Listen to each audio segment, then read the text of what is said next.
참 지난 한 주간 말씀, 이제 이번 주 말씀을 준비하면서 들었던 생각이 뭐였냐면 참 제가 목사는 목사인가 봐요. 할 말이 많더라고요. 원래 이번 주부터 이제 로마서 말씀으로 다시 돌아오려고 했었는데 자꾸 오늘 이 본문의 말씀이 생각이 났습니다. 그래서 하나님께 기도했죠. 정말로 오늘 이번 주에 3주 동안 드렸던 말씀을 드렸던 이 모든 그 복을 우리 성도님들이 올 한 해 받았으면 좋겠다라는 거예요. 첫 번째 주는 뭐였습니까? 예배에 성공했으면 좋겠다라는 거예요. 정말로 하나님이 기뻐하시는 예배자로 삶의 자리에서든 하나님 앞에서든, 또 두 번째 주는 이 두 율법을 지키면 모든 성경을 다 지켰다라고 예수님이 말씀하셨던 하나님을 사랑하고 이웃을 사랑하는 그 삶을 살아내기를. 그리고 오늘 세 번째 주일은 무엇이냐면 다른 무엇도 아닌 하나님의 말씀을 붙들고요. 그 말씀 위에 내 인생의 모든 기초를 받고 정말로 쓰러지지 않고 무너지지 않고 승리하는 한 해가 되기를 간절히 바라해 봅니다. 사랑하는 성도님들, 정말로 소망합니다. 올 한 해 주신 말씀 붙들고 꼭 승리하셨어요? 2025년 마지막 날에 꼭 하나님의 그 풍성한 은혜를 많이 고백하며 하나님을 찬양하고 하나님께 영광을 올려드리는 우리 모든 성도님들이 다 되시기를 주님의 이름으로 축복합니다. 그래서 저는 오늘 우리 성도님들이 올 한 해 정말로 이 말씀 위에 든든한 집을 세웠으면 하는 바람으로 말씀을 전합니다. 오늘의 본문의 내용은요, 우리가 모두 잘 알고 있어요. 그리고 꼭 이 말씀을 묵상할 때면 생각나는 사건들이 있어요. 그게 너무 임팩트가 강했나 봐요. 말씀을 처음에 묵상했을 때 이 사건이 떠올랐었습니다. 그게 뭐였냐면 1994년도에 성수대교가 무너지는 거였어요. 그리고 나서 한 8개월 정도, 한 10개월 정도 됐나요? 그 다음에 삼풍백화점이 무너집니다. 그리고 이 백화점이 무너지면서 사망자만 한 500명 정도 되었어요. 그리고 다친 사람들까지 다 포함하면 약 한 900명이 넘는 정말로 어마어마한 사상자가 발생했었던 정말로 최악의 사건이라고 볼 수가 있죠. 생각하면 할수록 정말로 안타깝고 정말로 속이 상하더라고요. 가만히 있는데, 그냥 그 건물에 들어가서 가만히 있는데, 그냥 쇼핑만 했는데 건물이 그대로 무너져 버린 거라는 거. 안타깝고 어처구니가 없는 일이죠. 물론 최근에도 다른 나라를 보게 되면 건물이 무너지는 소식을 우리는 듣게 됩니다. 하지만 이런 건물에 붕괴되는 가장 근본적인 이유는 무엇이냐면요, 건물을 제대로 짓지 않았기 때문인 겁니다. 그리고 제대로 보수하지 않았기 때문이에요. 오늘 본문의 내용은요, 산상수훈의 마지막 부분입니다. 그리고 예수님께서는 이 부분에서 세 가지의 비유를 들어서 암시를 해요. 무엇에 대한 암시냐면 마지막 심판에 대한 암시를 합니다. 그거를 비유의 말씀으로 들어요. 그래서 좁은 문과 넓은 문의 그 비유를 드시고요. 좋은 나무와 못된 나무, 나쁜 나무의 비유를 듭니다. 그리고 세 번째 비유가 뭐냐면 오늘 바로 반석 위에 지은 집과 모래 위에 지은 그 집의 비유를 들어 말씀을 하시죠. 그리고 예수님께서 마태복음 5장부터 시작하는 이 산상수훈 설교 전체를 통해서 우리에게 주시고자 하는 메시지는 무엇이냐면요, 선택이라는 겁니다. 너는 무엇을 선택할 거냐라는 거예요. 너의 인생에서 너는 어떤 것을 선택할 것이라는 거예요. 예수님이 비유를 들어 하나님의 말씀을 전하면서 나는 너희들에게 이 많은 것들을 주었다는 거, 보여줬다라는 거예요. 자, 이제 너의 선택은 무엇이냐라는 거예요. 이게 예수님이 산상수훈, 이 어마어마한 설교를 통해서 우리에게 주시고자 하는 메시지라는 거예요. 이게 산상수훈의 결론이라는 겁니다. 오늘 본문으로 들어가세요. 여러분은 어떤 집에서 살기를 원하십니까? 정말로 좋은 집들 많잖아요. 굉장히 화려하고 비싸고요. 막 수십억 되고 수백억 되고요. 근데 그 집이 그냥 무너져요. 그 집에 살았는데 그냥 확 무너져 버려요. 근데 그 집을 다시 지은다네요. 누가 그 집을 들어가겠냐고요. 그 집 안 들어가죠. 사람은 기본적으로 튼튼한 집을 선호하게 되어 있습니다. 나를 보호해 줄 수 있고 나를 안전하게 지켜줄 수 있고 내가 편안하게 쉴 수 있는 그 집, 그런 집을 선호한다라는 것이죠. 본문에서도 예수님이 집을 말을 해요. 근데 그 집이 큰 집이냐 작은 집이냐, 내 자가냐 월세냐 전세냐를 말하는 게 아니에요.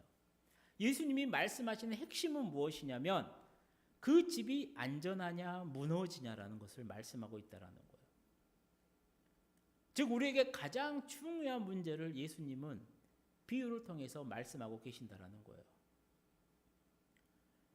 그리고 예수님의 이 산상수훈 마지막 부분의 결론은요, 예수님보다 1500년 정도 먼저 앞선 사람이었던 모세가 했던 유언과도 비슷해요. 모세가 마지막으로 남긴 유언의 말씀이 바로 신명기인데요. 그 마지막에 모세가 이렇게 말을 해요. 우리 신명기 말씀 함께 읽어보도록 하겠습니다. 내가 오늘 하늘과 땅을 불러 너희에게 증거를 삼노라. 내가 생명과 사망과 복과 저주를 내 앞에 두었은즉 너와 내 자손이 살기 위하여 생명을 택하고. 아멘. 이게 모세의 마지막 유언이 뭐냐면요, 다 불러요. 이제 모세가 자신의 마지막 때를 알아요. 하나님이 너는 안 된다 그래요. 뭐가 안 되냐면 약속의 땅인 가나안 땅에 못 들어간다라고 말을 해요. 그리고 모세가 자신의 마지막을 알아요. 모든 백성들을 다 불러 모읍니다. 그리고 하늘과 땅을 다 불러 내가 너희의 증거를 한다라는 거예요. 그러면서 내뱉는 말이 뭐냐면 너희 앞에 생명의 길이 있고 사망의 길이 있다라. 또 복의 길이 있고 저주의 길이 있다라는 거예요. 그래서 모세의 마지막 선택 유언은 무엇입니까? 그 생명을 택하라는 거예요. 그 복의 길을, 복을 택하라는 겁니다. 그리고 오늘 본문의 예수님 또한 이와 비슷한 말씀, 똑같은 말씀을 하세요. 좁은 문과 좁은 길을 택하라는 거예요. 그리고 반석 위에 지은 그 집을 선택하라는 겁니다. 그리고 그 이유가 무엇입니까? 이유는 하나예요. 그게 바로 우리가 생명을 얻고 복을 얻는 길이기 때문이라는 거예요. 사랑하는 성도님들, 오늘 본문의 이 비유, 집을 짓는 두 사람, 두 종류의 집에 대한 짧은 비유예요. 그리고 이 비유는 어떻게 보면 예수님이 목수이셨기 때문에요, 예수님의 경험에서 나오는 비유일지도 몰라요. 우리가 잘 아는 통화가 있습니다. 우리 아이들도 알아요. 아마 모두가 다 알 겁니다. 아기 돼지 삼형제예요. 아기 돼지 삼형제가요, 각자 집을 지어요. 첫째는 집더미로 지읍니다. 둘째는요, 나무로 지어요. 막내는요, 벽돌로 짓습니다. 갑자기 늑대가 까꿍하고 나타나요. 그리고 후 하고 불었더니 첫째 집과 둘째 집이 다 무너져 버려요.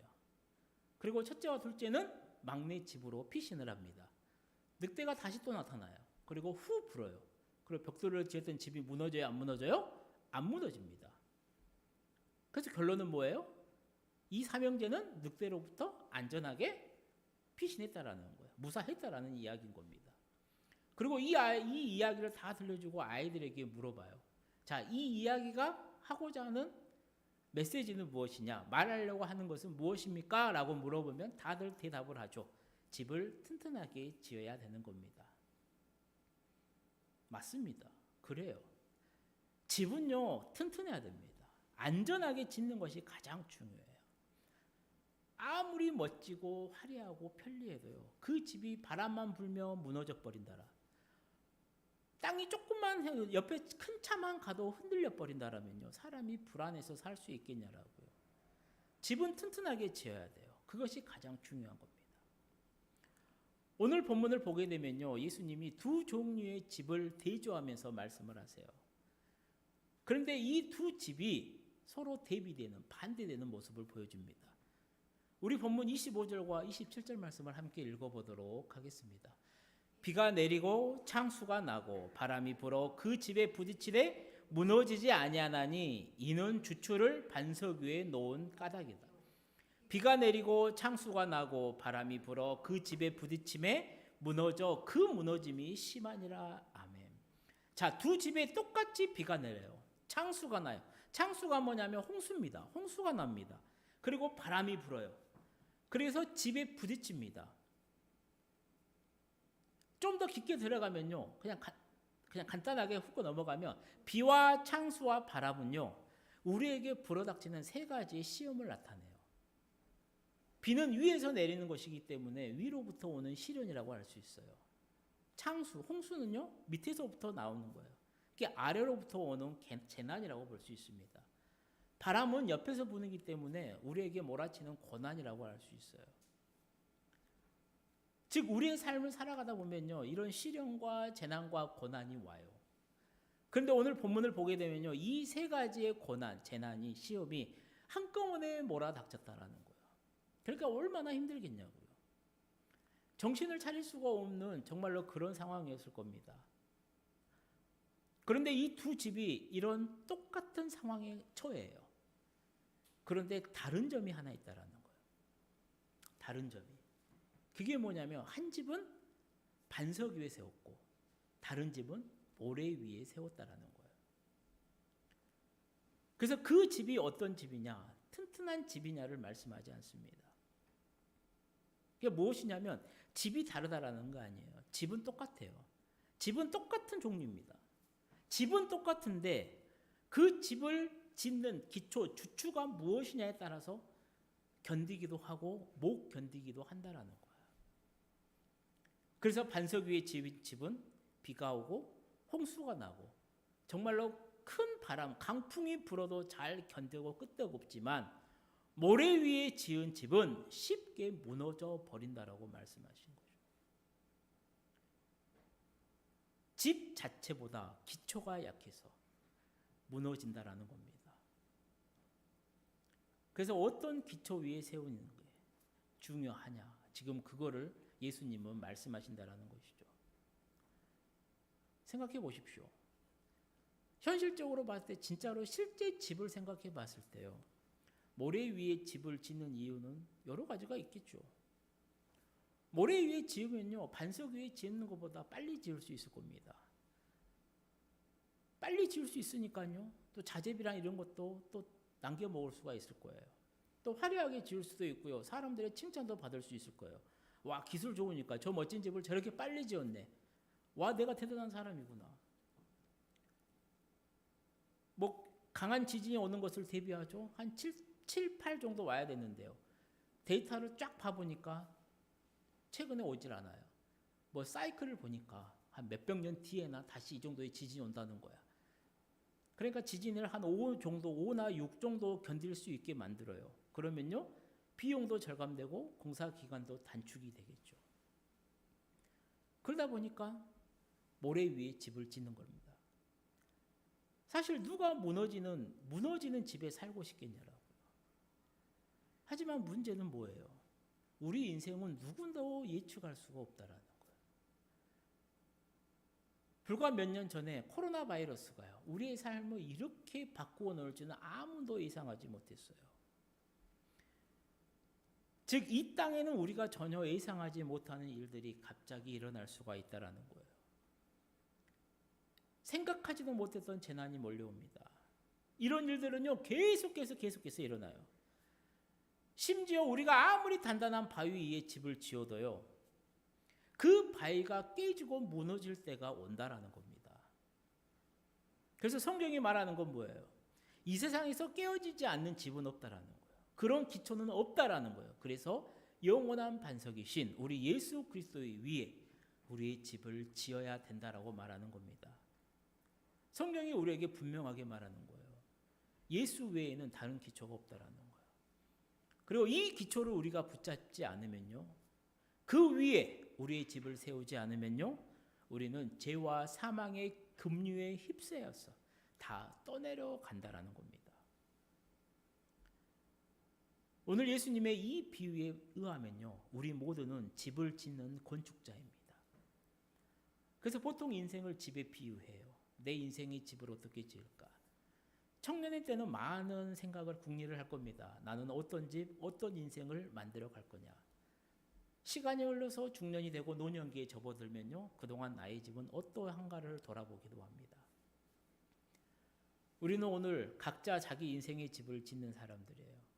그리고 우리의 평가는 내가 지어놓은 그 집을 통해서 평가를 받는다라는 것이죠.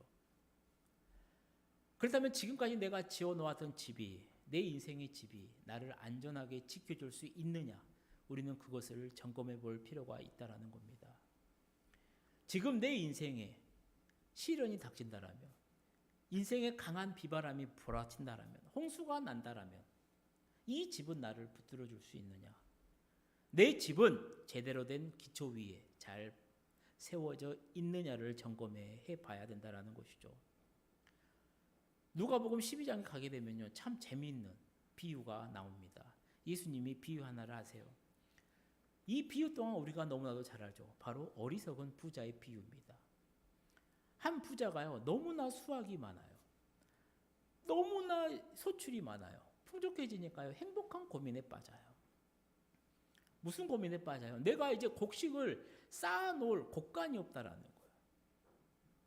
그래서 결국 작은 것을 헐고 더 크게 짓습니다.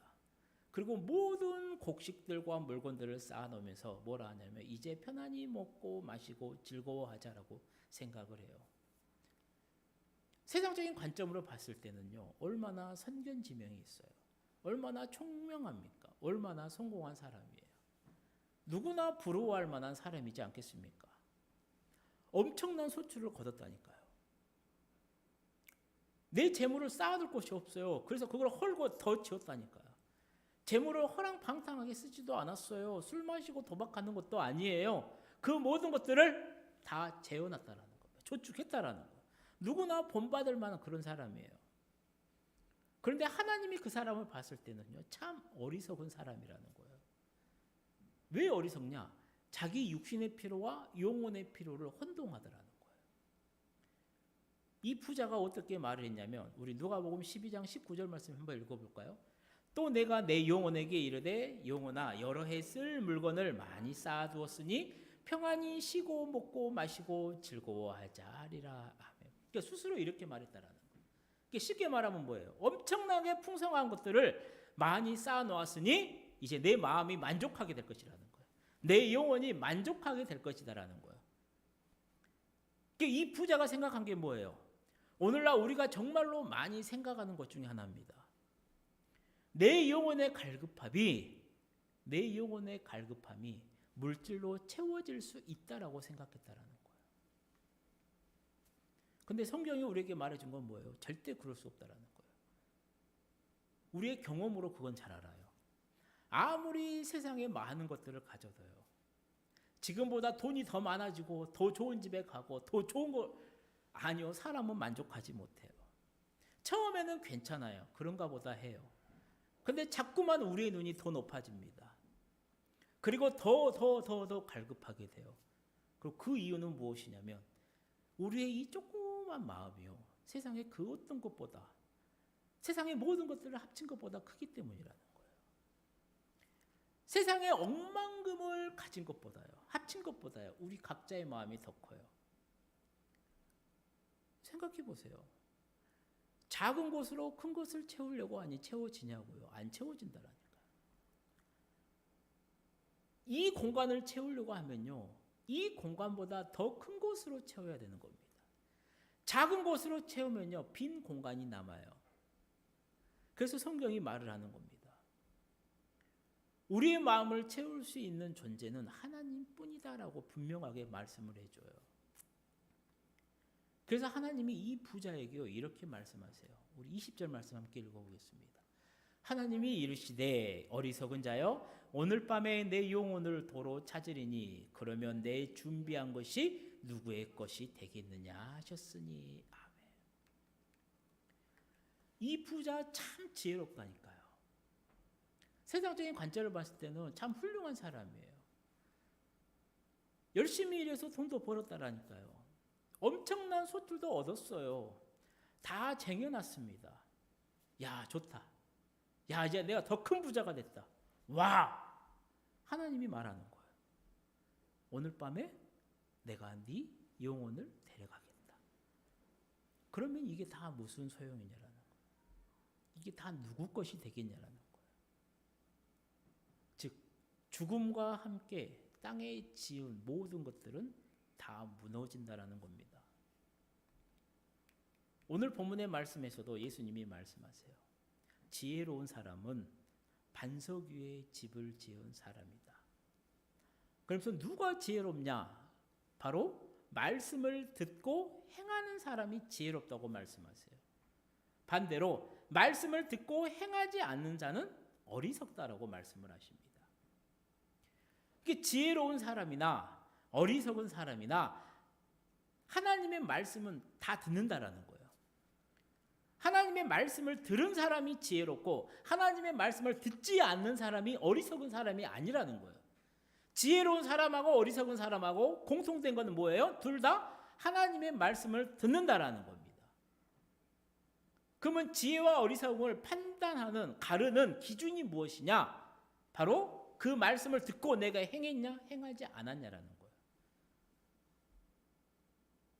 이 작은 선택이, 이 결단이 후에 엄청난 차이를 가지고 온다라는 것이죠. 듣는 것 중요합니다. 먼저는 들어야겠죠. 하나님의 말씀을 들어야 하나님이 나에게 원하는 게 무엇인지를 깨닫기 때문이에요. 알기 때문이라는 거예요. 중요한 것은 뭐예요? 들은 것을 행하는 것이 더 중요하다라고 말씀해요. 예수님의 비유의 말씀이 이게요. 산상수훈의 그 어마어마한 말씀을 하고 마지막에 이 비유를 던지면서 마지막 심판을 하면서 지금 예수님께서 우리에게 주시고자 하는 메시지가 이거라는 거예요. 왜 마지막에 예수님이 말씀을 듣는 거 잘한 거야? 좋아. 그런데 더 중요한 것은 이걸 듣고 행하는 거다라고 말씀하는 그 이유가 무엇인지를 분명히 깨달아야 된다는 거예요. 왜요? 문제는요. 하나님의 말씀을 듣는 사람은 참 많아요. 예전부터 그랬어요. 참 많습니다. 그런데 진짜로 듣고 행하는 사람은 적었다라는 거예요. 사랑하는 성도님들, 예수님의 말씀을 들었던 사람이, 아니 실제로 직접 예수님을 보고 예수님 곁에서 예수님의 말씀을 들었던 사람이 얼마나 많았겠어요. 예수님은 그 당시에 진짜 슈퍼스타였다니까요. 그 당시에 뭐 차가 있어요, 뭐 인터넷이 있어요, 휴대폰이 있어요, 아무것도 없어요. 그런데 예수님이 어느 지역에 나타나잖아요. 그러면 그 지역의 모든 사람들이 다 몰려와요. 그게 무슨 말이냐면 예수님이 가는 곳곳마다 모든 사람들이 촉각을 세워요. 그래서 예수님이 어디 갔다 하더라 하면 자신의 생계를 내팽개치고 일단 듣고 가요. 갈급함으로 찾아가요. 그 말씀을 들으려고 해요. 우리가 너무나 잘 알고 있는 오병이의 기적이 있잖아요. 물고기 2마리와 벌떡 5개로 5,000명을 먹이세요. 그 5,000명은 남자만 계수한 겁니다. 그러면 그 당시 여자와 아이와 노인들까지 하면요, 보통 성경학자들은 한 2만 명 이상이 예수님의 말씀을 들으려고 모였다라는 거예요. 그때만이 아니라니까요. 가는 곳곳마다 가요. 예수님이 오시면 종려나무 가지고 예루살렘에 환영을 해요. 그리고 예수님이 말씀하실 때요, 모든 사람들이 다 앉아요. 예수님의 3가지 사역이 뭐예요? 하나님 나라를 전파합니다. 설교를 해요. 그리고 가르쳐요. 너 이렇게 살면 안 돼! 그리고 나서 뭐를 해요? 병 고침을 합니다. 무슨 말이에요? 예수님의 말씀을 들었어요. 하나님 나라에 대해 깨달았어요. 그리고 예수님이 행하시는 기적을 봤어요. 얼마나 수많은 사람들이요. 얼마나 수많은 사람들이 예수님의 말씀을 들었냐고요. 근데 문제는 뭐예요? 그 수많은 사람들 가운데 정말로 예수님이 하셨던 그 말씀대로 살아가는 사람은 얼마나 됐겠냐라고요. 그 수많은 사람들이 다 하나님의 말씀대로 살았다? 아마 전 세계가요 지금 다 뒤집어졌을 겁니다. 오늘날도 마찬가지예요. 오늘날도 하나님의 말씀이요, 못 듣는다고 말하지 마세요. 핸드폰 켜고요, 유튜브 켜고요, 그냥 설교만 딱 치면요, 설교만 쭉 나옵니다. 하나님의 말씀이요, 내가 듣고자 마음만 먹으면 다 들어요. 그렇게 듣는 사람들 뭐 기독교 방송 틀어놓고 라디오 틀어놓고 운전하면서 들으시는 분들, 거기서 흘러나오는 말씀들, 큐티 수없이 많습니다. 수없이 많아요. 하나님의 말씀을 듣는 사람들은 수없이 많아요. 그 수없이 많은 사람들에게 오늘 예수님이 말하는 메시지가 뭐예요? 자, 그럼 너의 선택은 뭐냐라는 거예요. 그 말씀을 듣고 너는 행하냐 행하지 않느냐라는 거예요. 그리고 우리 앞에 놓여 있는 선택 또한 마찬가지입니다. 매일 주일 하나님의 말씀이 내 귀에 들려요. 나에게 주시는 말씀으로 받아요. 자, 한 주간을 살아가면서 나는 이 말씀대로 살아갔냐 살아가지 않느냐. 내 앞에 나와 있는 선택은 딱 이거밖에 없다니까요. 모세가 말했던 것처럼 자, 네 앞에 생명이 있다. 네 앞에 저주가 있다. 복이 있다. 실패가 있다. 저주가 있다. 너 뭐 선택할래? 예수님의 메시지가 그거예요. 사랑하는 성도님들 기억하십시오. 행하는 것도 내 결단이고요. 내 선택인 겁니다. 행하지 않는 것도 내 결단이고 내 선택이에요. 그러니까 내가 말씀대로 살지 않았다. 어찌 살아보니까 바빴어요. 피곤했어요. 정말로 시간이 없었어요. 아니, 그거 핑계라니까요. 그것 또한 내가 결정한 거라는 거예요. 오늘 본문의 상황, 예수님이 산상수훈의 말씀을 마무리하는 겁니다. 이게 마무리한다라는 건 뭐예요? 마무리한다라는 게 이제 끝낸다라는 거예요. 이제 예배가 다 끝난다라는 겁니다. 예배가 끝나면 이 사람들 뭐예요? 여러분들 어디 가요? 집에 갔잖아요. 또 한 주간 살아가야 되잖아. 예수님의 걱정이 그거예요. 이 무리가 지금까지 나한테 말씀을 잘 들었어요. 하나님의 말씀을 다 선포했어요. 수많은 기적을 베풀었을 겁니다. 이제 예수님이 할 일은 다 끝났어요. 예수님의 바람이 뭐예요? 목사들의 바람이 뭐예요? 말씀을 들은 여러분들이 삶의 자리에 가서 이제 제자로 살아갈 거냐, 아니면 똑같은 그 모습대로 살아갈 거냐, 이제 그 시점이 왔다라는 거예요. 그래서 예수님이 마지막 세 가지의 비유의 말씀을 하시는 겁니다. 참 좁은 길이 있고 넓은 문이 있다라는 거예요. 넓은 길이 있다라는 거예요. 예수의 길이 있고 세상의 길이 있다라는 거예요. 말씀을 붙잡고 살아가는 길이 있고 말씀대로 행하지 않고 내 욕심대로 내 경험대로 세상이 원하는 대로 성공하는 길이 있다라는 겁니다. 제발 너희는 그렇게 살지 말라라. 이거를 선택하라라는 거예요. 그리고 그들은 선택을 해야만 할 겁니다. 나는 그저 예수님을 너무 좋아하는 팬으로만 살 거냐, 아니면 정말로 예수의 제자로 살아갈 거냐. 선택을 해야만 한다라는 것이죠. 그리고 그것은 오늘 말씀 앞에 앉은 우리 또한 마찬가지입니다. 제가 좋아하는 성경 말씀 야고보, 핵심이 뭡니까? 행함이 없는 믿음은 죽은 믿음이라는 거예요. 이게 죽은 믿음이 있다라는 것이 아니라 진짜 믿음의 사람이라면, 정말로 예수의 제자라면, 정말로 내가 예수를 믿는 사람이라면 내 삶의 자리에 그 말씀의 행함이 드러나야 된다는 거예요. 예수님의 말씀이 내 삶 가운데서 정말로 아름다운 열매, 좋은 열매로 맺어져야 된다는 겁니다. 예수를 믿었는데, 야, 네 안에 예수가 있다는데 왜 네 삶에는 예수의 흔적이 안 보이냐? 그건 잘못됐다라는 것을 야고보는 강조하는 거죠. 그렇다면 오늘 본문 예수님이 말씀하시는 이 반석 위에 집을 짓는다라는 게 무엇이냐? 간단하죠. 예수님이 우리의 반석이라는 겁니다. 하나님의 말씀이 우리의 반석이라는 거예요. 예수님의 말씀은 분명합니다. 말씀 옆에다가 집을 지으면 안 된다라는 거예요. 그 말씀 위에다가 집을 지어야 된다라는 거예요.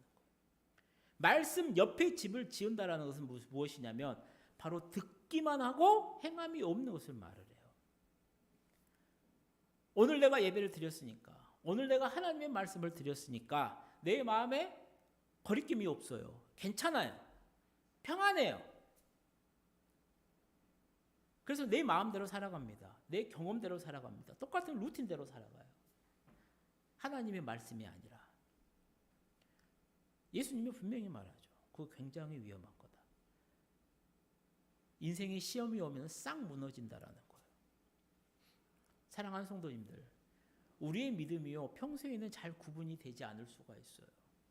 왜냐하면 내가 교회에 다니고요, 내가 주일마다 예배 드리고요, 헌금하고요, 기도하고요, 성경 보고요, 또 설교도 듣고요, 또 집에서 가정 예배도 드리고요, 큐티도 하고요. 내가 내 신앙적으로 개인적으로 봤을 때 괜찮다라는 그런 느낌이 올 경우도 많아요. 근데 예수님은요 분명하게 말을 해요. 내 삶 속에서 말씀을 행하는 것이 없다라면요 그 삶을 무너진다라는 거예요. 행하는 건 뭐예요? 예수님의 말씀을 듣고 행하는 겁니다. 너무 복잡하게 생각할 거 없어요. 그럼 예수님이 가장 중요하다라고 하신 것을 하면 돼요. 그게 뭐예요?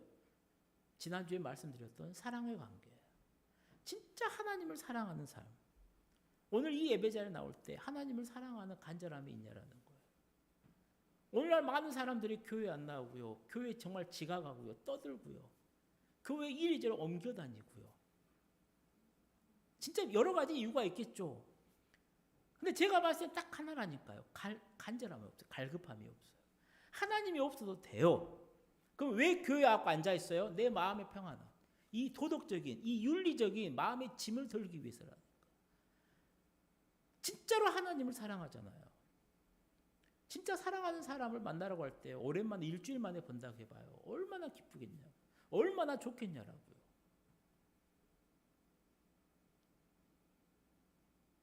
그 하나님을 사랑하는 마음으로 여러분이 살아가시냐고. 그 사랑함을 가지고 내 옆에 있는 이웃을 사랑하냐라고. 예수님이 말씀하는 게 그거예요. 하나님을 사랑하고 이웃을 사랑해라. 그러면 말씀을 행하는 삶이 바로 그 삶이다라는 거예요. 이 산상수훈은요, 누구누구는 뭐뭐 하는 사람은 복이 있다라고 말을 해요. 그리고 우리는 이 팔복에 대해서 한번 들었습니다. 그래서 예수님이 말씀하신 진짜 복 있는 사람이 누구냐라는 거예요. 복 있는 사람은 산상수훈의 결론이 그거예요. 내가 들었던 거, 그 말씀을 듣고 실천하는 사람이 복이 있는 사람이다라는 거예요. 바로 그 사람이 좋은 밭에 떨어진 씨앗처럼 30배, 60배, 100배의 풍성한 열매를 맺는 그러한 복을 받는다라는 겁니다. 사랑하는 성도님들, 우리의 인생에 좋은 일만 가득하면 좋겠습니다. 하지만 분명히 시련은 와요. 그 많은 시련과 혼란과 고난이 와야 우리의 믿음 또한, 우리의 삶 또한 더욱 튼튼해지고 단단해지기 때문이라는 겁니다. 그리고 성경이 말하는 건 그거예요. 그 모든 시험과 고난과 재난이 올 때 우리가 이겨낼 수 있는 것은 우리가 말씀 위에 서 있을 때라는 겁니다. 우리가 그 말씀을 붙들고요, 하나님 앞에 그 믿음의 신앙 가운데 분명히 두 발로 탁 강하게 딛고 서 있을 때 그 말씀이 우리를 붙들어 준다라는 겁니다. 오늘 하나님이 주시는 이 귀한 말씀으로요, 정말로 내 자신을 돌아봤으면 좋겠어요. 지금까지 지었던 내 집에, 내가 만들었던 내 인생에, 내 삶의 기초는 무엇이냐라는 거예요. 정말로 하나님의 말씀이냐, 아니면 세상의 성공인지 물질인지 지식 같은 것인지 한번 내 기초를 돌아봤으면 좋겠습니다. 그리고 만약에 그것이 세상의 것이었다라면요, 오늘 예수님은 분명히 말을 해요. 너의 삶이 참 위태롭다라고. 분명히 먼 훗날 심판할 때 너를 지켜줄 수 없을 것이다라고 말이죠. 그렇다면 나를 지켜줄 수 있는 것, 나를 붙들어줄 수 있는 것, 내 안전을 보장해줄 수 있는 것은 무엇이냐? 성경이 분명히 말을 합니다. 예수 그리스도, 바로 그분밖에 없다라고요. 이제 말씀을 마치려고 합니다. 사랑하는 성도님들, 오늘 예수님께서 산상수훈을 마무리하시면서 우리에게 말씀하세요. 너는 어느 기초 위에 네 집을 지었느냐? 굳건한 반석인 내 위에 집을 지었느냐? 아니면 사람들이 말하는 거, 인기가 좋은 거, 너 자신이 옳다고 생각하는 그러한 것 위에 기초를 지었느냐? 예수님의 이 말씀에 올 한 해 정말로 하나님 말씀 위에 우리의 인생을 든든히 세우시면서요, 주님과 동행하는 아름다운 한 해가 되는 정말로 우리 모든 성도님들의 복된 한 해가 되시기를 주님의 이름으로 간절히 축원드립니다. 기도하시겠습니다. 사랑하는 하나님 아버지, 우리에게 베푸신 은혜가 참 많습니다. 오늘은 사랑하는 우리 성도님들이 올 한 해 말씀을 행하는 삶을 살아 말씀 위에 자신의 그 든든한 기초를 세우길 간절히 바라는 마음으로 말씀을 전했습니다. 성령 하나님 역사하여 주셔서요, 우리 모두에게 이 귀한 말씀을 행하는 그 순종하는 삶을 살아갈 수 있는 믿음과 용기를 더하여 주옵소서. 그래서 올 한 해 우리에게 몰아치는 이 비와 창수 바람에도 넘어지거나 흔들리지 않고 오직 주님의 말씀 위에서 든든히 승리하며 나아가는 우리 모두가 될 수 있도록 주님 복의 복을 더하여 주옵소서. 예수님의 이름으로 기도드립니다. 아멘.